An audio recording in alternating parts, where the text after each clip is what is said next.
terkasih yang ke-12. Baik, kita baca saudara terkasih, bersama-sama kita membacanya.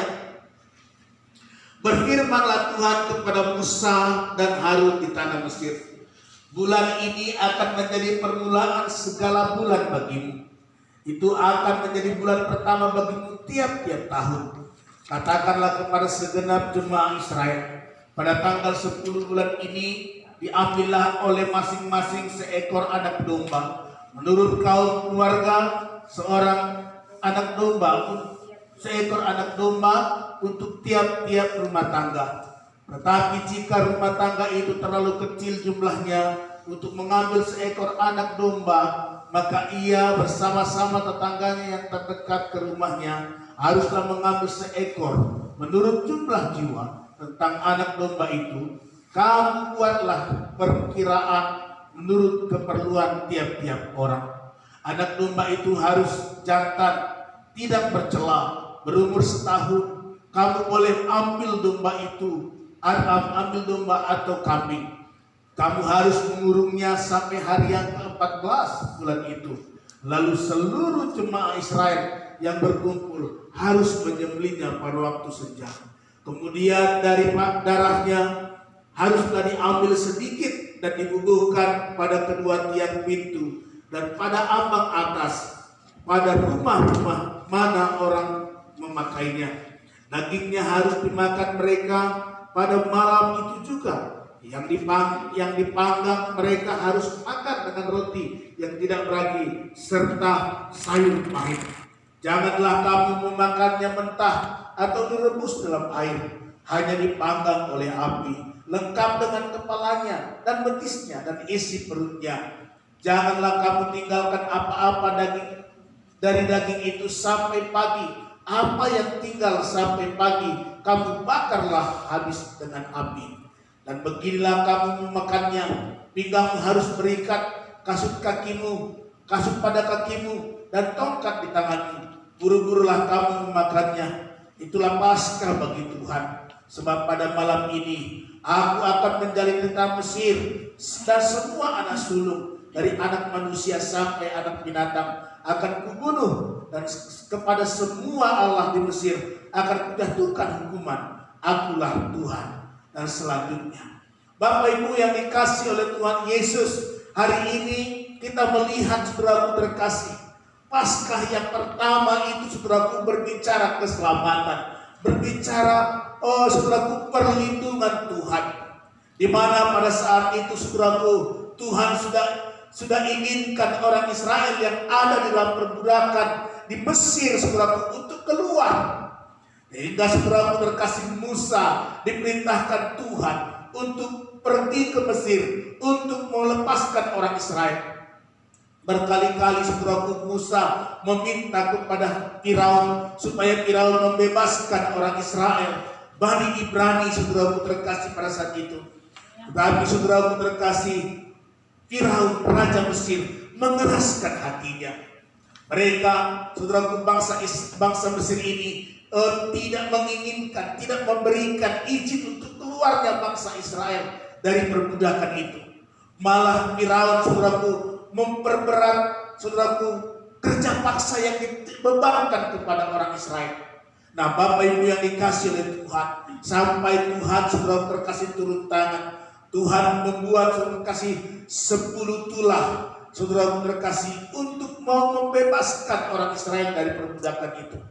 Tetapi saudaraku terkasih nama Tuhan, apa yang terjadi sampai 9 tulah Mesir saudaraku, Firaun tidak mengizinkan orang Israel keluar dari tanah perbudakan itu. Saudaraku terkasih, tetapi pada menjelang saudaraku tulah yang ke-10, apa yang terjadi?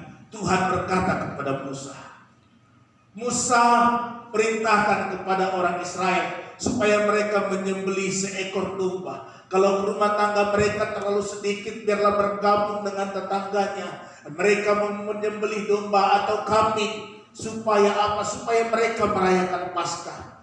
Maka dagingnya boleh kamu makan sampai habis dengan dibakar. Dan saudara terkasih nama Tuhan, begitulah orang Israel melakukannya. Dan darahnya saudara terkasih dioleskan saudaraku di kedua ambang pintu dan di kedua tiang pintu rumahnya. Apa tujuannya saudaraku terkasih nama Tuhan Yesus? Tujuannya supaya ketika malaikat maut saudaraku melewati rumah orang Israel, dia melihat tanda di situ. Ada tanda darah di pintu rumahnya. Demikian saudaraku terkasih nama Tuhan, seluruh anak-anak daripada orang Mesir, baik anak-anak sulungnya, setiap anak sulung yang ada di Mesir, baik anak sulung binatang, baik anak sulung manusia, semuanya mati saudaraku terkasih. Karena apa saudaraku terkasih nama Tuhan? Karena memang pada saat itu rencana Tuhan mau melepaskan orang Israel dari perbudakan. Sehingga saudaraku, anak sulung Mesir, saudaraku terkasih nama Tuhan, semua mati binasa. Sehingga saudaraku terkasih nama Tuhan Yesus, apa yang terjadi berikutnya? Tuhan saudaraku terkasih melepaskan mereka. Dan satu hal yang luar biasa, saudaraku, orang-orang Mesir mempersilahkan mereka pulang, mempersilahkan mereka keluar dari negerinya, dan mereka memberikan emas, memberikan semuanya yang diperlukan dalam perjalanan. Sungguh luar biasa. Bapak Ibu yang dikasih oleh Tuhan Yesus, dikatakan saudaraku terkasih dalam ayat yang ke-13, dan darah itu menjadi tanda bagimu pada rumah-rumah di mana kamu tinggal. Apabila aku melihat darah itu, maka aku akan lewat daripada kamu. Maka aku akan lewat daripada kamu. Itulah Paskah. Paskah artinya dilewati. Saudaraku, tidak mengalami kematian. Saudaraku terkasih, karena apa? Darah itu sebagai tanda. Hari itulah saudaraku kelepasan yang diadakan oleh Tuhan bagi orang Israel. Karena ada tanda bagi rumah-rumah mereka. Oh, ini rumah orang Israel. Oh, ini rumah orang Mesir. Oh, saudaraku terkasih dalam nama Tuhan Yesus, hari ini saya mau beritahukan kepada kita, saudaraku terkasih dalam nama Tuhan Yesus, Tuhan sangat baik. Amen. Tuhan sangat mengasihi kita. Tuhan sangat mencintai kita. Itu sebabnya Dia saudaraku mati di kayu salib untuk menebus dosa kita. Amin. Haleluya. Haleluya. Nah, saudaraku terkasih dalam nama Tuhan, perhatikan bagaimana bangsa Israel dapat luput dari kematian anak sulung. Setiap keluarga harus merayakan Paskah bagi Tuhan. Pada saat Paskah mereka harus mengorbankan seekor anak domba dan darahnya dicurahkan dan dagingnya dimakan dengan sayur pahit. Saudaraku terkasih nama Tuhan, mereka harus mengambil seekor anak domba, seekor anak kambing jantan dan berumur 1 tahun yang tidak bercacat. Itu berbicara tentang Tuhan Yesus. Haleluya. Nah, saudaraku terkasih dalam nama Tuhan. Jadi saudaraku terkasih, sangat jelas, inilah Paskah yang pertama sekali. Saudaraku, Paskah dalam bahasa Ibrani-nya adalah Pesach. Dan dikatakan lagi dalam bahasa Inggris Passover. Happy Passover. Yang artinya dilampaui Tuhan, dilalui Tuhan, dilewati. Tidak ada kematian. Saudaraku terkasih dalam nama Tuhan, tidak ditemui kematian bagi orang yang memiliki darah domba. Amin. Saudaraku, Bapak Ibu yang dikasih oleh Tuhan Yesus, itulah perayaan Paskah yang pertama. Dan saudaraku terkasih, Paskah yang kedua. Hari ini Paskah yang dirayakan, yang kita rayakan, bukanlah saudaraku perayaan biasa-biasa. Saudaraku terkasih nama Tuhan, Paskah yang kita rayakan sekarang ini, yang kita alami sekarang ini, adalah sama artinya dengan Paskah pertama. Yang membedakannya ialah korban penebusannya. Dalam perjanjian lama, saudaraku terkasih, ketika orang Israel keluar dari tanah Mesir, darah perjanjiannya adalah darah domba. Tapi dalam Paskah kedua, saudaraku terkasih, darah perjanjiannya bukan darah binatang, tetapi darah Yesus Kristus Tuhan kita. Amin. Haleluya. Haleluya. Saudaraku terkasih dalam nama Tuhan, dalam kitab 1 Petrus 1 ayatnya yang ke-18 Mari kita baca sebentar saudara terkasih nama Tuhan. 1 Petrus 1 ayatnya yang ke-18 sampai 19. Demikian firman Tuhan kepada kita. Sebab kamu tahu bahwa kamu telah ditebus dari cara hidupmu yang sia-sia, yang kamu warisi dari nenek moyangmu itu, bukan dengan barang yang fana, bukan pula dengan perak atau emas, melainkan dengan darah yang mahal, yaitu darah Kristus, yang sama seperti darah anak domba yang tak bernoda dan tak bercacat. Haleluya. Jadi kita telah ditebus, saudaraku terkasih, dari semua dosa-dosa kita yang kita warisi dari nenek moyang kita, dari orang tua kita. Saudaraku, ditebus bukan dengan emas, bukan dengan perak, tapi dengan darah Yesus Kristus yang sama dengan darah anak domba yang diceritakan dalam Keluaran pasal 12 tadi. Saudaraku, darah Yesuslah yang menyelamatkan kita. Amen. Darah Yesus yang menebus dosa kita. Amen. Darah Yesus yang menebus semua kesalahan kita. Amen. Darah Yesus yang menebus kita dari perbudakan iblis. Amin. Saudaraku terkasih dalam nama Tuhan Yesus, itu sebabnya hari ini kita, saudaraku terkasih, mengalami kasih Bapa. Amin. Bapa, saudaraku, memberikan anaknya yang tunggal.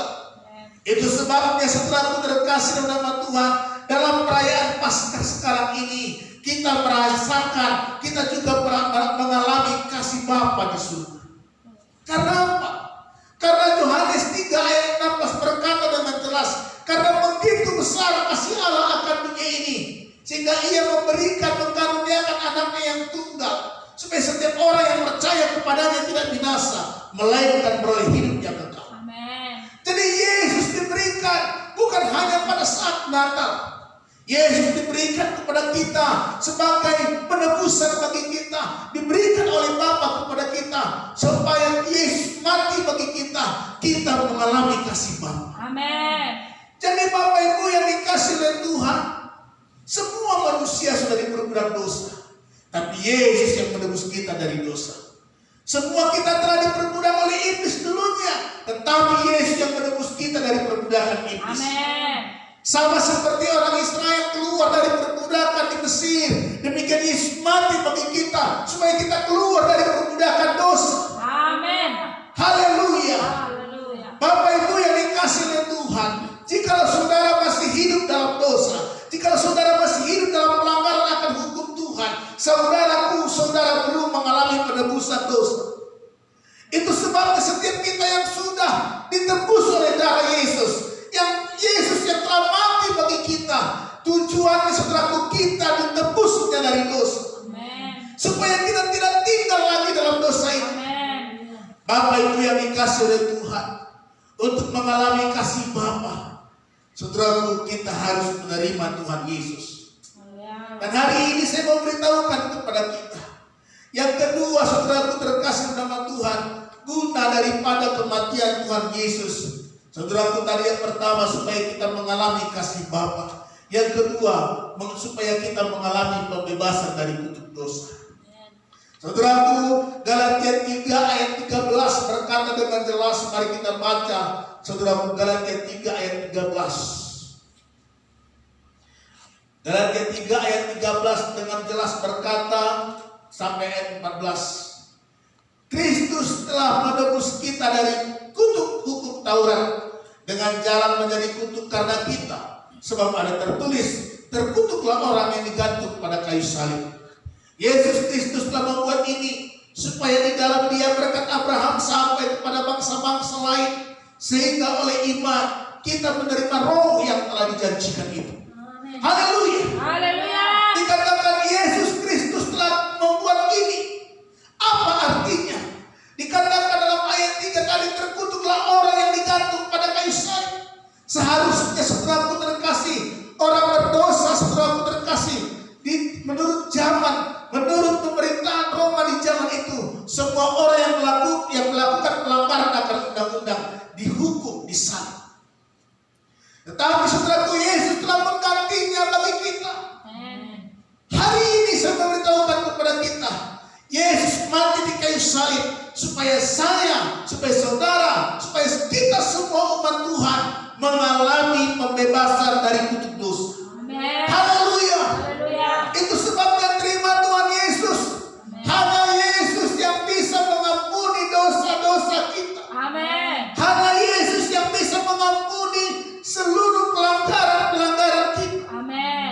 hari ini Bapak Ibu yang dikasih oleh Tuhan, mari kita semua sungguh-sungguh menyerahkan hidup kita kepada Tuhan. Amin. Biarlah kita semua mengalami penebusan dosa. Saudaraku, dosa kita sudah selesai ditanggung oleh Tuhan dalam tubuhnya. Itu sebabnya ketika dia berkata, saudaraku, sebelum menghembuskan napas terakhir, ketika di atas salib itu, dia berkata, sudah selesai. Sudah selesai. Apa artinya sudah selesai? Dalam bahasa Yunaninya ada kata teleo. Teleo artinya sudah dilunasi. Dosa kita sudah dilunasi Tuhan di kayu salib. Sudah selesai ditanggungnya. Itu sebabnya kita yang sudah menerima Yesus sebagai juru selamat pribadi kita, saudaraku, kita tidak menanggung dosa kita lagi. Amen. Kita tidak menanggung semua pelanggaran kita lagi. Amen. Sudah ditanggungkan dalam tubuh Yesus, saudaraku terkasih. Itu sebabnya mari kita sungguh-sungguh mengikut Tuhan. Amen. Mari kita melayani Tuhan. Mari kita siapkan hidup kita untuk menerima bagian dalam panggilan Tuhan. Amen. Saudaraku, Bapak Ibu yang dikasih oleh Tuhan, hari ini saudaraku terkasih nama Tuhan Yesus, biar kita semuanya mengalami kemenangan daripada Tuhan.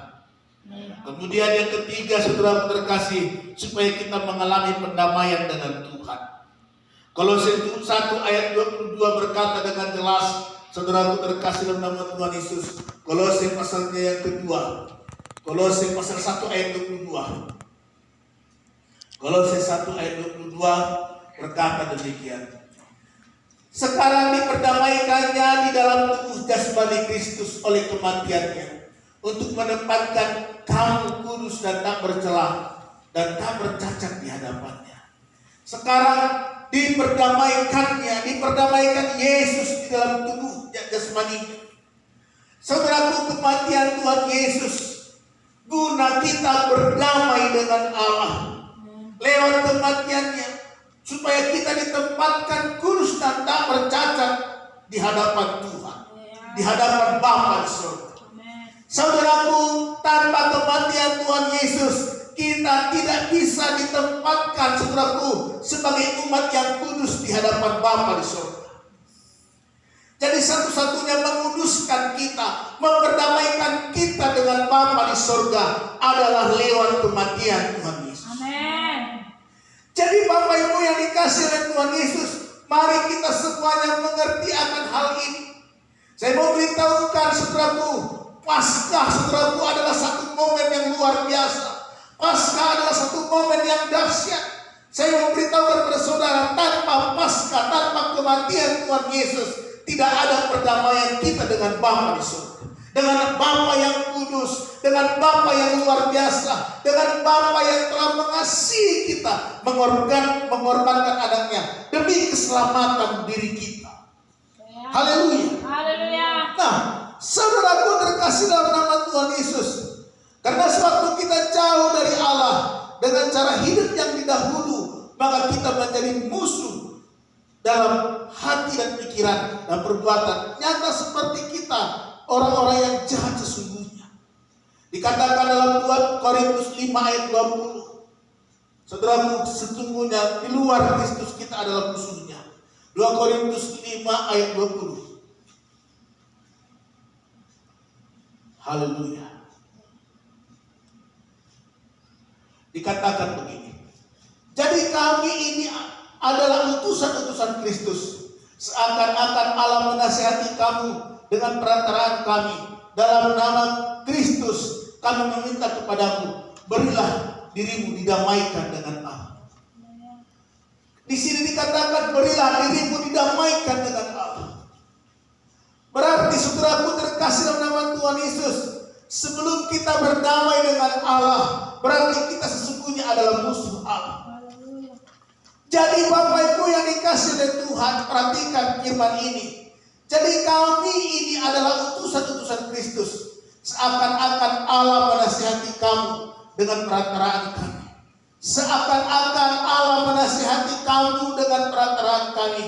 Demi dalam nama Kristus kami meminta kepadamu, berilah dirimu didamaikan dengan Allah. Perhatikan, berilah dirimu didamaikan dengan Allah. Dengan apa kita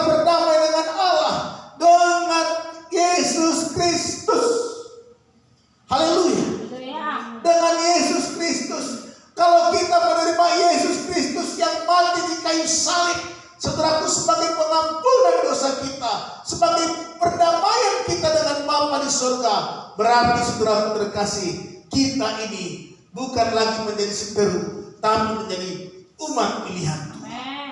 Haleluya. Haleluya. Biarlah kita semuanya saudaraku terkasih sungguh-sungguh memberikan hidup kita kepada Tuhan, memberikan saudaraku terkasih pertolongan kita kepada Tuhan, memberikan hidup kita kepada Tuhan, supaya kita mendapatkan pertolongan pada waktunya. Amen. Terutama saudaraku terkasih dalam nama Tuhan Yesus, di masa-masa sekarang ini, saya memberitahukan kepada saudara, ada musuh saudaraku terkasih dalam nama Tuhan. Bisa orang tiba-tiba mati saudaraku terkasih, maka dikatakan kita stay at home, tinggal di rumah aja. Lihat saudaraku terkasih, penting saudaraku terkasih, saya beritahukan, kita perlu di rumah saja.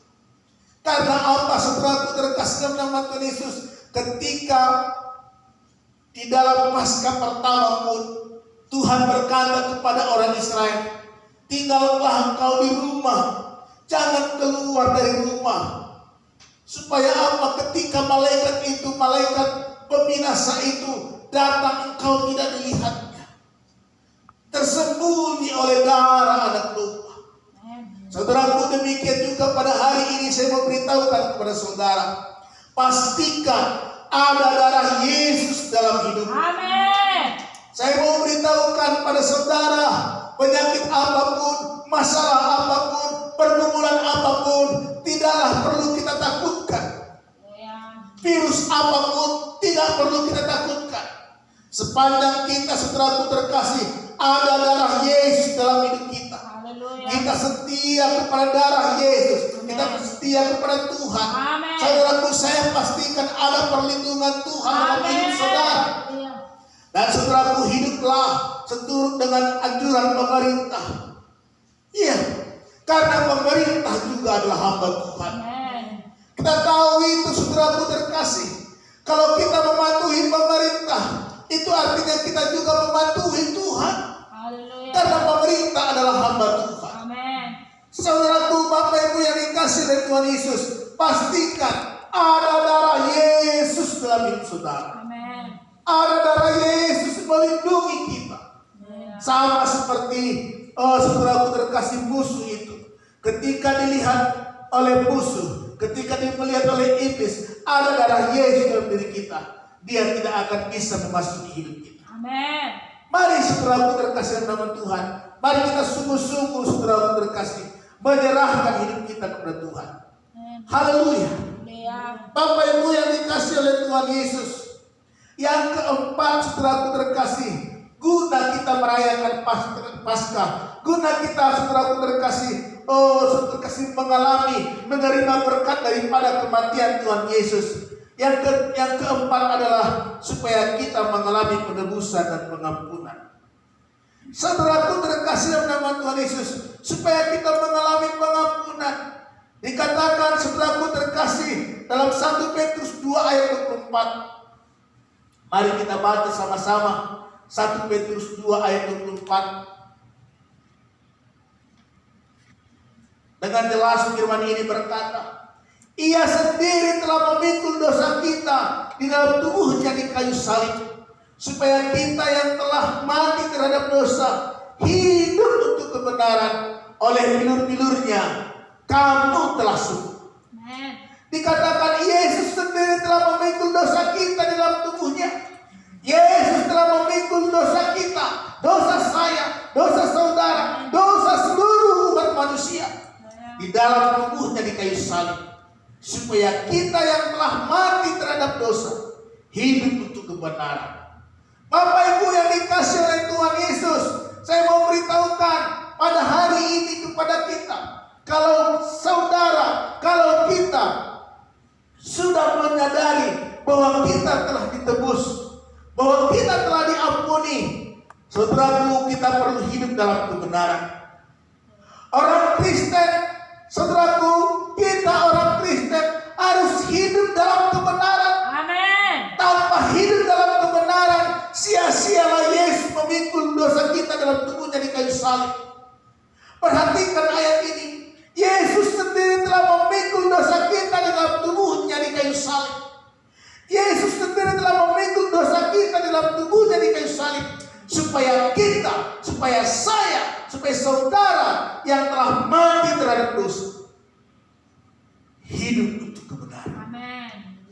Sebelum kita ditebus, sebelum kita saudaraku diampuni, memang kita mati terhadap dosa. Arti mati terhadap dosa, kita gak bisa melawan dosa. Kita gak bisa menentang dosa.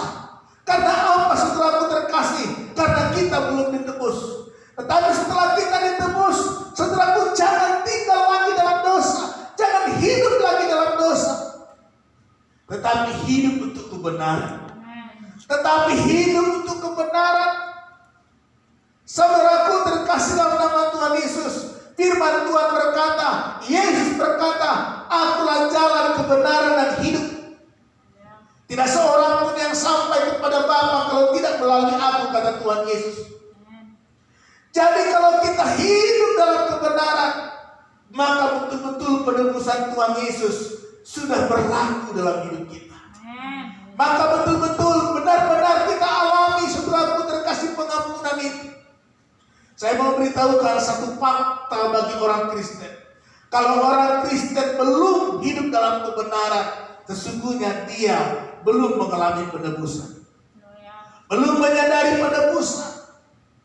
Itu sebabnya saudaraku terkasih, kalau saudara berkata, aku sudah ditebus Pak Pendeta. Kalau engkau sudah ditebus, namun hidupmu belum saudaraku meninggalkan dosa, belum hidup dalam kebenaran, itu masih diragukan. Penebusan itu masih diragukan dalam hidupmu. Karena apa? Karena engkau tidak menghargakan penebusan itu. Orang-orang yang ditebus saudaraku terkasih adalah orang-orang yang menghargakan pengorbanan Tuhan Yesus. Orang-orang yang hidup dalam kebenaran. Orang-orang yang hidup dalam kebenaran. Orang-orang yang hidup dalam firman Tuhan. Orang-orang yang mengikuti kebenaran firman Tuhan. Saudaraku adalah orang-orang yang menyadari penebusan Tuhan Yesus. Haleluya. Mari kita sadari ini Bapak Ibu yang dikasih oleh Tuhan. Kalau kita betul-betul sudah ditebus oleh darah Yesus, oleh kematian Tuhan Yesus di kayu salib, saudaraku terkasih, hiduplah untuk kebenaran. Hiduplah untuk kebenaran. Jangan hidup untuk kegelapan. Tinggalkan kegelapan. Amen. Tinggalkan dosa. Amen. Tinggalkan hal-hal yang tidak menyenangkan hati Tuhan. Amen. Hiduplah untuk kebenaran firman Tuhan. Amen. Saudaraku, kitab Yohanes 17 ayat yang ke-17 berkata dengan jelas, firman-Mu adalah kebenaran. Kuduskanlah mereka dengan firman-Mu. Firman-Mu adalah kebenaran. Artinya hidup dalam kebenaran, hidup sesuai dengan firman Tuhan. Apa kata Tuhan itu yang kita kerjakan. Amen. Apa kata Tuhan itu yang kita lakukan. Apa kata Tuhan itu yang kita ikutkan. Itulah hidup dalam kebenaran. Amen. Kalau kita hidup dalam kebenaran, kita peroleh kekudusan dari kebenaran itu.